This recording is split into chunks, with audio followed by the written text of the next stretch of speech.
Well, there's three guarantees in life: death, taxes, and the Boston Bruins making the Toronto Maple Leafs their The Bruins got embarrassed by the New York Islanders, so going into this game, I wasn't sure which team would show up. Would it be the good version that beats the Golden Knights, or would it be the horrific version that got completely destroyed by the New York Islanders? And another concern for Boston, the goaltending hasn't been as elite as it was in the beginning of the season. It has tapered off lately, but Jeremy Swayman had himself a very good game, making 32 saves on 33 shots against. As for the Maple Leafs, they've been trending in the right direction. Austin Matthews is having a possibly historic season offensively, so this was lining up to be a pretty solid matchup. Let's get ourselves right into the scoring. Lohrei and Pastrnak would assist on this geeky goal, and this was just such a nice feed by Pasta. Not much of a chance there for Wall. The Bruins go up 1-0 midway through the first period. Then, about 3 minutes later,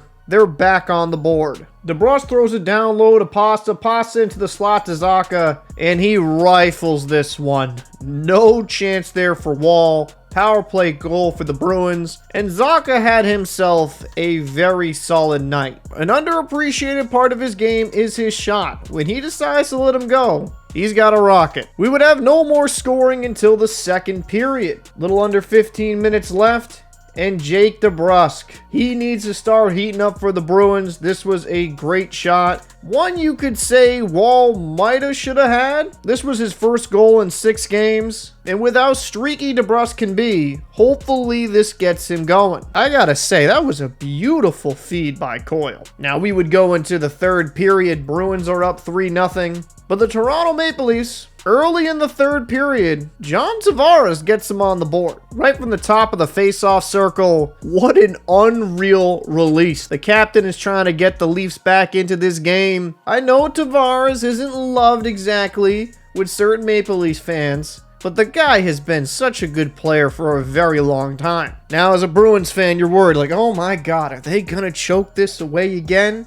Pastrnak goes around the net, throws it across, eventually gets to Zacha. He gets his second goal of the game. That would be all the scoring. The Bruins win this one 4-1. Shots on goal, 33-30 in favor of the Maple Leafs. I think Wall played fine. I'm not going to blame him on really any of those goals. If I was to lay any blame, maybe on the Jake DeBrusk. But those were just high scoring areas that NHL players will tend to score. And as for the Bruins, this is a good win, especially after that horrific performance against the Islanders. So it's going to be interesting to see what the Bruins and even the Maple Leafs do before the trade deadline. Are they going to add another piece? More thinking about the Bruins when I say this. Are they going to deal an expiring contract? It's shaping up to be pretty interesting for both teams. I'd like to know your thoughts down below in the comment section. Who stood out the most to you in this game? I'm Captain Paul. I'll see you in the next one.